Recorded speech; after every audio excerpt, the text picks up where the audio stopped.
Assalamualaikum warahmatullahi wabarakatuh. Selamat pagi dan salam sejahtera buat kita semua. Kami dari kelompok 5 ingin mempresentasikan hasil diskusi kami, yaitu usaha yang bergerak dalam bidang bengkel sepeda motor. Sebelum masuk ke presentasi, ada baiknya perkenalan dulu. Perkenalkan, nama saya Doli Siregar. Perkenalkan, nama saya Frans Andreas Purba. Perkenalkan, nama saya Iren Maulina Samosir. Perkenalkan, nama saya Rinalia Fauzia Bermani. Selamat menyaksikan.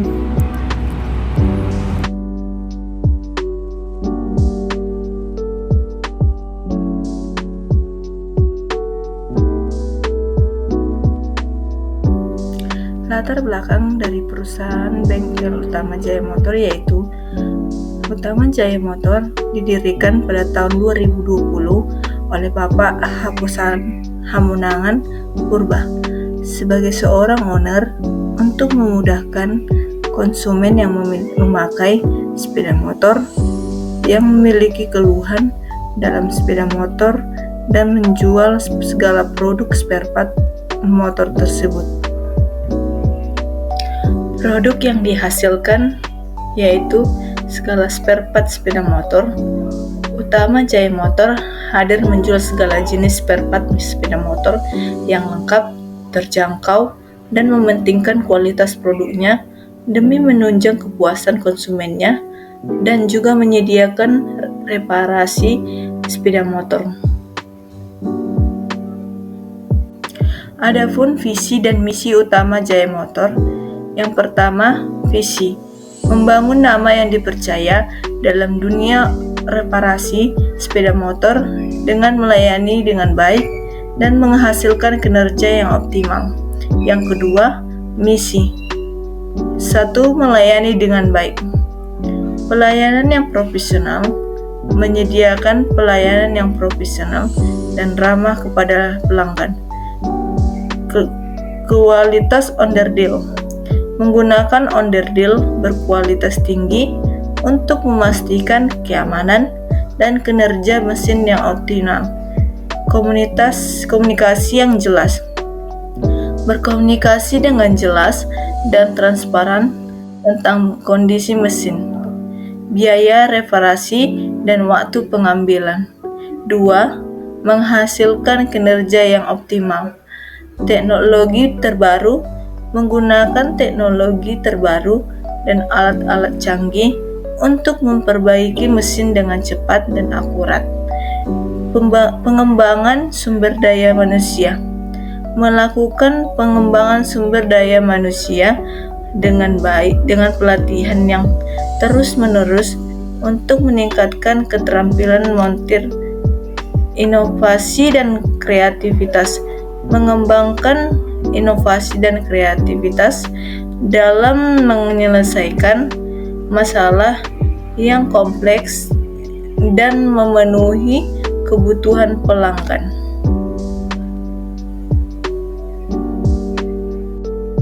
Ketiga yaitu membangun kepercayaan, integrasi dan transparansi, menjaga integritas dan transparansi dalam setiap transaksi dan komunikasi dengan pelanggan. Kepuasan pelanggan, mencari dan meningkatkan kepuasan pelanggan melalui umpan balik dan evaluasi yang terus-menerus. Loyalitas pelanggan. Membangun loyalitas pelanggan dengan memberikan pelayanan yang konsisten dan memuaskan. 4. Mengembangkan usaha. Pengembangan produk dan layanan. Mengembangkan produk dan layanan yang lebih baik dan lebih beragam untuk memenuhi kebutuhan pelanggan yang berbeda-beda. Pengamanan strategi pemasaran. Mengembangkan strategi pemasaran yang efektif dan meningkatkan visibilitas dan kesadaran merek. Pengembangan jaringan. Membangun jaringan dengan supplier, onderdil, perusahaan lain dan komunitas sepeda motor untuk meningkatkan kualitas dan efisiensi operasional.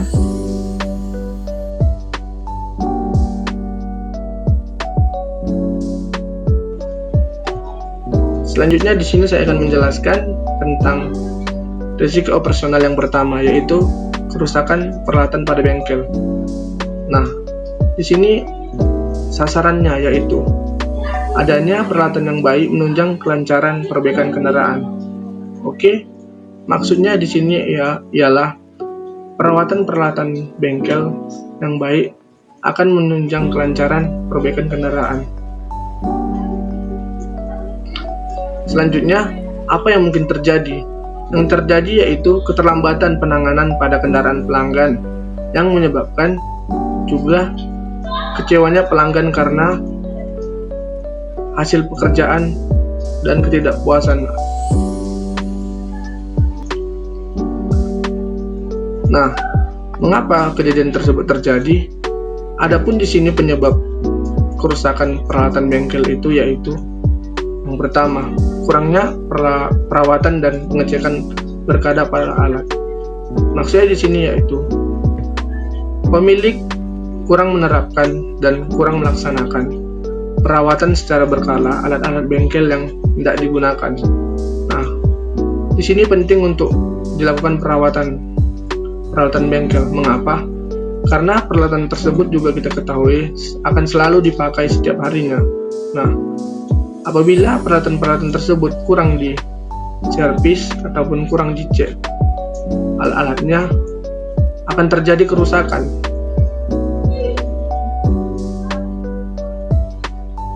Nah, yang kedua yaitu kurangnya pemahaman atau skill bagi karyawan.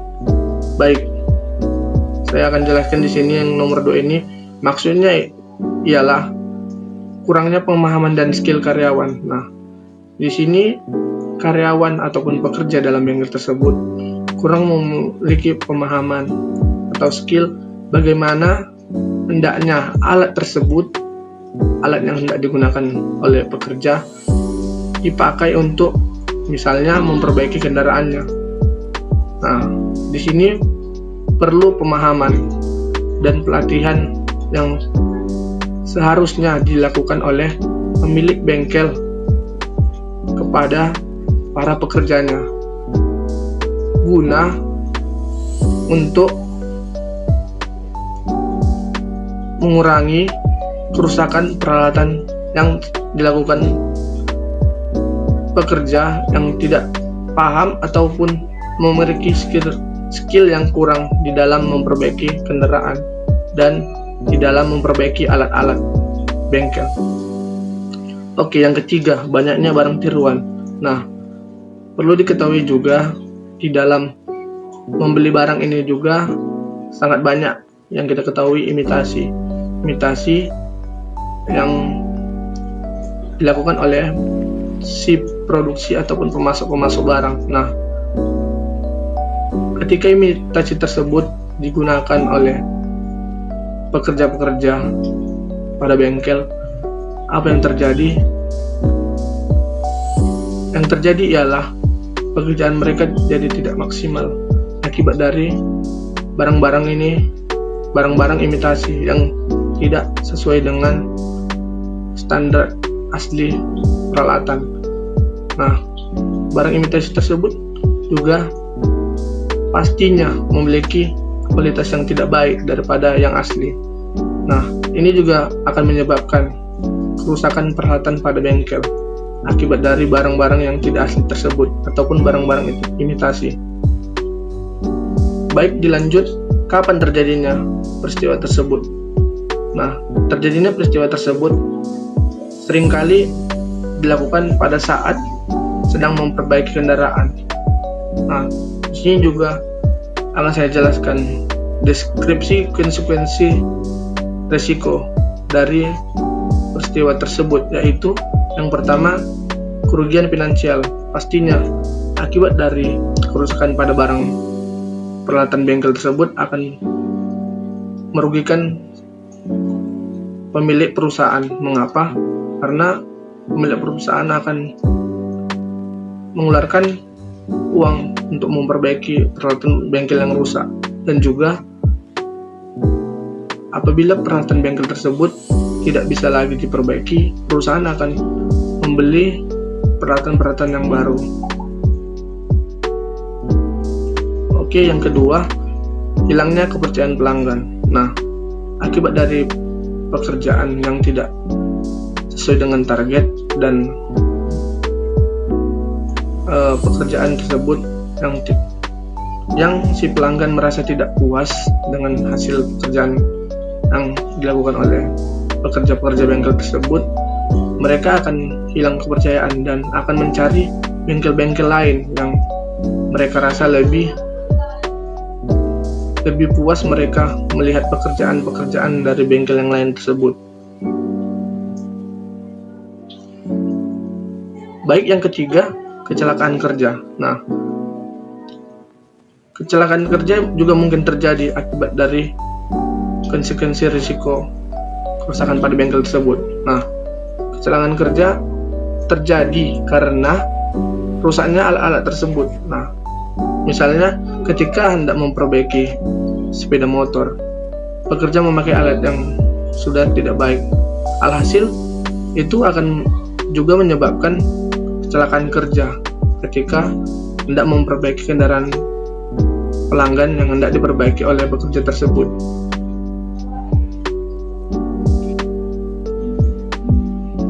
Baik, di sini saya akan juga menjelaskan tingkat konsekuensi dari risiko operasional kerusakan peralatan pada bengkel tersebut, yaitu tingkat konsekuensi yaitu sedang, tingkat kemungkinannya yaitu rendah, tingkat risikonya yaitu sedang, dan yang terakhir tingkat produksinya, tingkat prioritasnya sedang. Baik, selanjutnya akan saya jelaskan tentang tingkat penanganan risiko. Nah, yang pertama itu memberikan pelatihan untuk meningkatkan kemampuan karyawan untuk menambah pemahaman. Nah, di sini pemilik berperan penting untuk melakukan pelatihan ataupun menyeleksi ketika hendak menerima pekerja-pekerjanya yang hendak bekerja di dalam bengkel tersebut. Nah, ini berguna untuk menghindari kerusakan peralatan bengkel akibat dari kurangnya skill atau pemahaman dari pekerja-pekerja tersebut. Selanjutnya, yang kedua yaitu pengecekan berkala pada alat-alat. Nah, di sini juga harus dilakukan kebijakan ataupun pemilik ataupun CEO juga berperan penting dalam melakukan pengecekan alat secara berkala. Misalnya, di dalam sebulan pasti pemilik harus melakukan servis atau pengecekan pada alat-alat bengkel yang berguna untuk melancarkan dalam operasional dalam memperbaiki kendaraan-kendaraan pelanggan. Yang terakhir, yang ketiga yaitu penghindaran pembelian alat-alat non-original. Nah, belajar dari pengalaman yang tadi, alat-alat yang non-original tersebut sudah pasti kualitasnya tidak baik dan sudah pasti juga alat-alat yang suku cadang asli tersebut lebih baik. Nah, di sini juga di dalam membeli alat-alat, pemilik juga harus bijak dalam memilih alat-alat yang mempunyai standar original atau asli untuk mendukung kelancaran dalam operasional bengkel. Baik, di sini pengelolaan risiko dari risiko operasional kerusakan peralatan bengkel tersebut yaitu menghindari risiko. Baik, selanjutnya saya akan menjelaskan kategori risiko operasional pada bagian kelangkaan barang. Pada kelangkaan barang, bagaimana sih sasaran kami terhadap kelangkaan barang pada usaha bengkel? Yaitu menyediakan barang sesuai dengan keinginan konsumen. Dan kemudian apa sih yang mungkin terjadi ketika usaha mengalami kelangkaan barang? Ya, itu dapat memperlambat proses perbaikan pengerjaan setiap kendaraan. Kemudian apa sih penyebab terjadinya kelangkaan barang itu? Nah, penyebab terjadinya kelangkaan barang ini karena pemasok mengalami kendala dalam produksinya. Yang kedua itu perubahan harga barang secara drastis. Dan yang ketiga itu banyaknya permintaan pelanggan secara drastis sehingga pemasok tidak dapat memenuhi permintaan konsumen. Nah, selanjutnya, kapan sih terjadinya kelangkaan barang ini? Terjadinya kelangkaan barang ini terjadi pada saat pemerintah menerapkan regulasi baru yang membatasi impor barang. Setelah itu, deskripsi konsekuensi resiko, yaitu 1. Kepuasan pelanggan menurun, 2. Kehilangannya pendapatan usaha, 3. Penurunan produktivitas. Setelah kami analisis, tingkat konsekuensinya yaitu sedang, dan tingkat kemungkinannya yaitu sedang, level resikonya yaitu sedang. Nah, jadi tingkat prioritasnya yaitu sedang.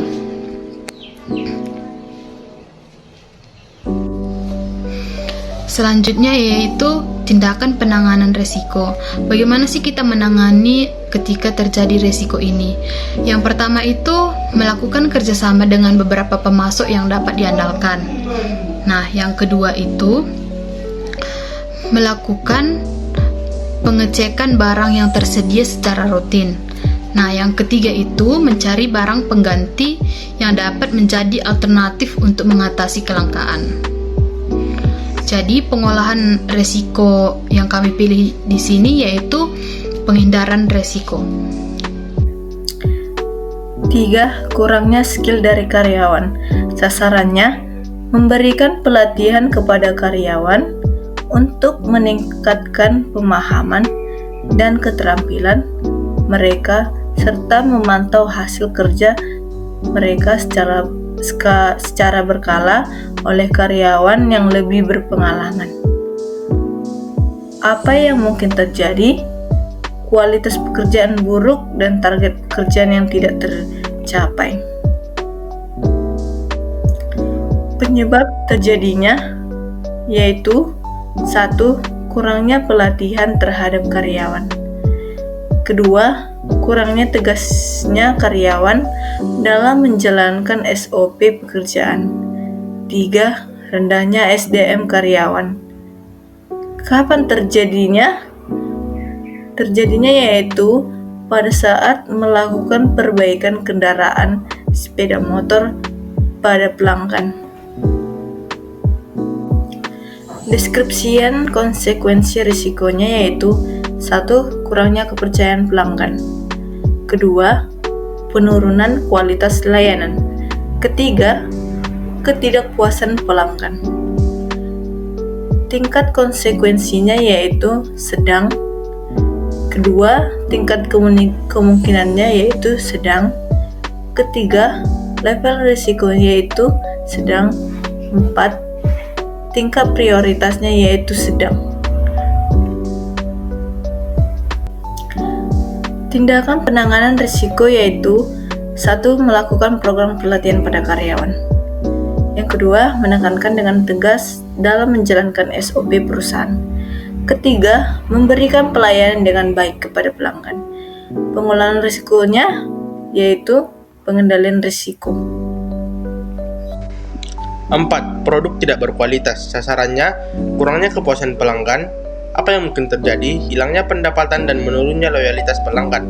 Penyebab terjadinya ada 3 yaitu 1. Kelangkaan barang pada suku cadang asli. 2. Suku cadang palsu lebih meningkatkan keuntungan. 3. Kurangnya pengecekan stok barang secara berkala. Baik, kapan terjadinya? Yaitu pada saat penjualan barang dan perbaikan barang. Selanjutnya, deskripsi konsekuensi resiko. Nah, yang pertama itu kecewanya pelanggan terhadap kualitas barang. Nah, pastikan setelah membeli barang, pelanggan akan mengecek barang yang telah dibelinya. Nah, di sini pasti mereka kecewa akibat dari kualitas barang yang mereka beli yang tidak baik keadaannya. Nah, yang kedua itu dapat menambah kerusakan kendaraan. Akan kurangnya pemahaman dan skill karyawan. Nah, perlu kita ketahui akibat dari kualitas barang yang tidak baik juga dapat merusak kendaraan. Nah, karena mungkin barang yang dipasang kepada kendaraan tersebut tidak original ataupun tidak standar yang asli. Nah, ini juga dapat merusak kendaraan karyawan dan juga kurangnya pemahaman dan skill karyawan. Nah, di sini juga penting sekali untuk karyawan memperdalam skillnya dalam bekerja. Nah, yang terakhir, yang ketiga, dapat menyebabkan kerusakan alat bengkel karena kurangnya pengalaman karyawan. Nah, di sini juga akibat dari risiko tadi juga dapat menyebabkan rusaknya alat bengkel tersebut yang diakibatkan oleh barangnya yang tidak berkualitas dan juga kurangnya pengalaman karyawan untuk di dalam memakai peralatan bengkel tersebut. Adapun tingkat konsekuensinya yaitu tinggi, tingkat kemungkinannya yaitu sedang, level resikonya yaitu tinggi, tingkat prioritasnya yaitu tinggi.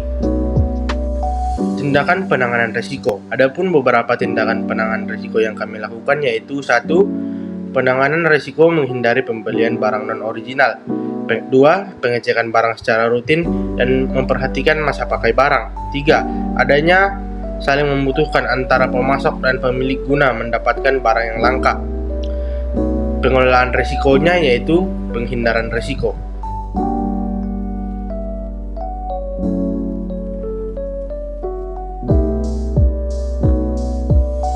Sekian video presentasi dari kelompok kami. Terima kasih atas perhatian Ibu dosen dan teman-teman semua. Terima kasih.